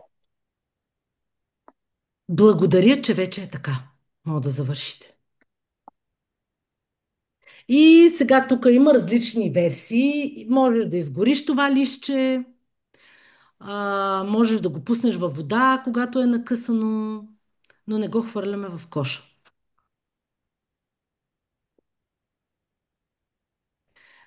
Нещо много силно, което може да направите и което аз правя, това си е лично моя импровизация. Слагам си двете ръце върху дневника или тетрадката, в която съм направила упражнението или съм писала. Затварям очи и си визуализирам как думите, които казах, светят. Тия думите на листчето. Слагам им светлина и си представям как светят. Много силно светят. И, и как тази вибрация на светлината на тези думи, които съм написала, излиза от листа и идва в мен. Между другото, това е невероятно усещане. Някой пак пише. Това е невероятно усещане, между другото, и е прекрасен завършек. Геновева вляво, стария мъж, вдясно, аз си позволявам млад мъж. Геновева, ти направо мъке. Виж каква енергия излъчваш, скъпа. Точно така. Вдясно, новото, младото, прекрасното, вляво, старото за изхвърляне. За пускане. Между другото, замислила съм и нещо и по темата спускането, един прекрасен проект, защото установявам, че хората не знаят какво значи да пускаш. Ама ще се научим и затова съм се подготвила. Не знам, кипи някаква енергия в мене. Как ще я управлявам, не знам, ама да, върви си. Така, Те са балансирани чакрите, няма как. Цеце, и ти помогна много.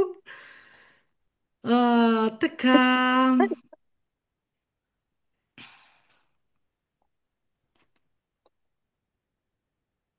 още една мантричка искате ли за до вечера? Много е кратка. Давай. Избирам да премина през портала на светлината.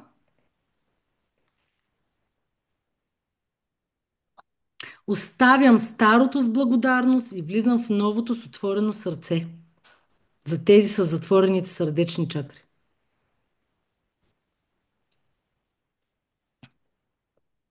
Любов и светлина. Избирам да премина през портала на светлината. Оставям старото с благодарност и влизам в новото с отворено сърце. Цецка? Любов и светлина. Любов и светлина. Отварям старото с оставям, оставям старото с благодарност и влизам в новото с отворено сърце с любов и светлина. Приказка. Благодаря. Много благодаря, Цеце. Моля. Така, ми се видя светлето тук. Светланка някъде ми се видя. Козни къде? Даниелка, видяхте как се прозяваш, чистиш се. Или си много изморена и ти се спи, или сериозно чистиш. Йорданка и ние я виждам. А, Памелка, това Памелка било красиво дете, бе. Боже, здравей, душица златна. То свети, бе. Светослава е тук. Сега, Те искате си ви ли едно светли. ритуалче с кристалчета? Ей, Светле, душичка. сетих се за тебе, като видях кристалчетата. В днешно време всичко живо си купува кристалчета и те са много такива. Между другото, случва се и с... Така, първо палите една бяла или златна свещ. Ако имате кристал, използвате кристал. Ако нямате кристал, използвате свещ. И нека кристала да е планински кристал, цитрин или аметист. Защото ако се включи светлето, мога да обясни какво излучват тези кристали. Планински кристал, цитрин и аметист. Или бяла или златна свещ. Кой каквото има. Цитрина, знам, че е кристала на изобилието и на парите. Да, аз имам тук едно, ето такова цитриново И дърво. аз, и аз имам. Много ми е Ама, хубаво. ама с този ремонт всичко ми е събрано на някъде още и не съм ги наредила. Светлито работи, няма значение. Заставате пред... Ако е кристал, го докосвате с ръцете си, слагате длани на него. Ако е бяла свещ, опитвате да се концентрирате в пламъка. Защото пламъка улавя твоето намерение, а кристала е проводник, който през ръцете ти също пренася енергия. Между другото, на мен е менторката, когато ми прави моята менторка констелации, винаги използвам всички камъни вместо предмети. Камъчетата, които имам тук, имам страшно много камъни и ги ползвам тях за фигурки в констелациите. И такава емоция веднъж предадах на един камък, докато си изливам душата в констелацията, че после бях с извинение в тоалетната цяла нощ. Той па се оказа, че имала такава функция. Нищо, де прочистих си червата. Но камъните имат много силна енергия. Така, ако е камък, слагате ръце върху камъка и затваряте очите. Ако е свещ, наблюдавате пламъка. И това, което произнасяте е следното. Моята енергия е чиста. Моите желания се проявяват с лекота и любов.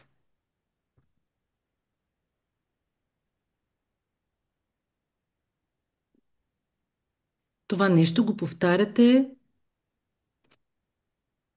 3, 5, 7 или 9 пъти, според зависи как го усещате. Като наблюдавате.